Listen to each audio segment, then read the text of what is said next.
Because Sawyer does actually have bilateral cochlear implants, which he received at 18 months.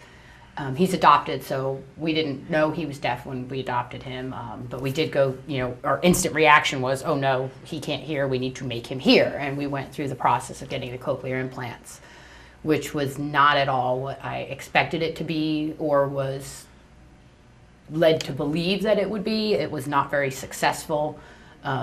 Obviously there's the surgical aspect of it, which is very hard on a little person and hard for a parent to watch.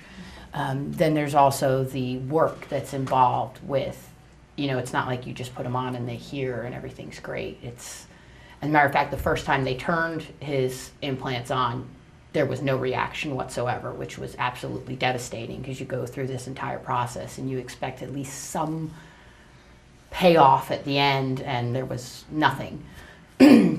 I do remember the first time I know he actually heard something with his cochlears. We were in the car, and I think it was December, so it was Christmas time, and we were driving, and there was a song on the radio. He had fallen asleep in the back seat. My husband and I were in the front, and there was a Christmas song on the radio. It was a Little Drummer Boy, and I blasted it, and he went like that.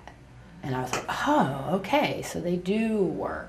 And I did it. I turned it back down, let him fall back asleep, and blasted it again. So that was at least some vindication that, okay, well, he can hear. And he did use them for a few years. He probably used them till he was about 4, but throughout that time, there was a constant stress of when's he going to pull them off and throw them across the room. He's in his preschool class, and he's thrown his implant, and we can't find it, so I have to drop everything, leave work, go to the school for 2 hours searching for this piece of equipment that is absolutely vital to him. At the age of 4, we pretty much decided we'd had enough of doing that. He didn't seem to want to wear them. He always fought wearing them. We always signed in conjunction with him having the implant, so we just said, fine, we'll just not use them anymore, and we haven't used them since, and it's been fine.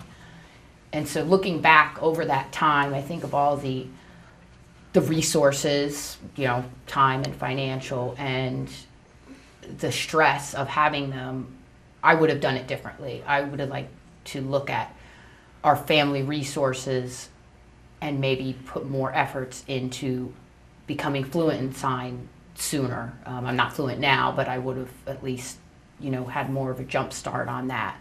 Resources for his learning, not learning how to hear, but learning how to communicate in his language, learning how to do things, learning just kid stuff.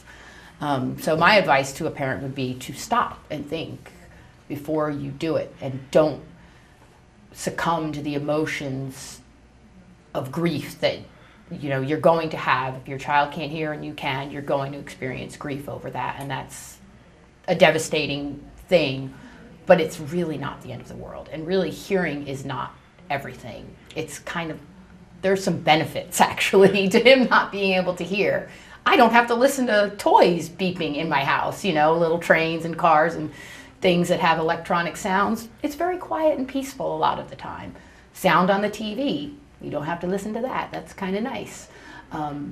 His reading he's really, doing well with reading because he has to rely on captions on television. If he wants to watch TV, we put captions on, and he'll come up to me and spell words. I'm like, how did you know that word? But he knows because it's something, that's where his efforts are going. That's what he's doing to, make connections with the world, which it's kind of nice. And another benefit is my husband and I both sign. So when you're out in public and you're across a crowded room, if I need to tell him something, I can just get his attention, sign it, and it's kind of great.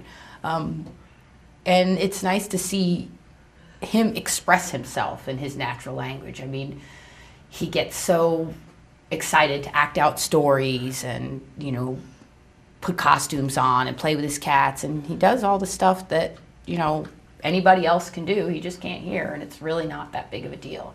So I guess that's it, unless you have a question. What about hearing aids? Are those a option? Well, he tried those. That was part of going through the cochlear implant process, but once you've had the cochlear implant surgery, those are no longer an option because the cochlear implant surgery actually, I guess by virtue of them inserting the electrodes into the cochlea, that kind of, he has no hearing. If he did have, some children have residual hearing where a hearing aid would help. If he did have any residual hearing, which I don't believe that he had any at all, after the cochlear implant surgery, that would be completely obliterated. Could he, as he gets older, if he decides he wants to use the cochlear implant again, could he just turn it back on?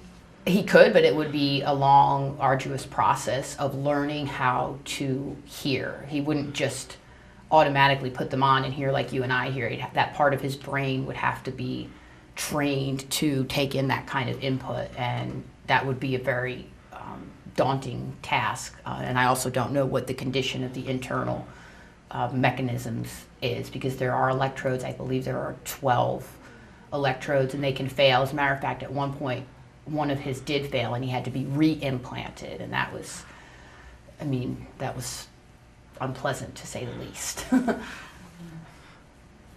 When you say you have to learn from it, so they start to hear sound and then they have to kind of learn to work with that? You have to learn how to process it. Yeah, I mean, if yeah. you, like, if you never heard, I don't know, what's an obscure language, you know, a dialect of Chinese, you would hear it and you wouldn't have any clue what was going on. It would just be arbitrary sounds to you, but you could learn and, you know, develop a knowledge of that. It's the same thing. He doesn't know what English is. I mean, you know, this is cat. May I have your It's attention, not a please? sound.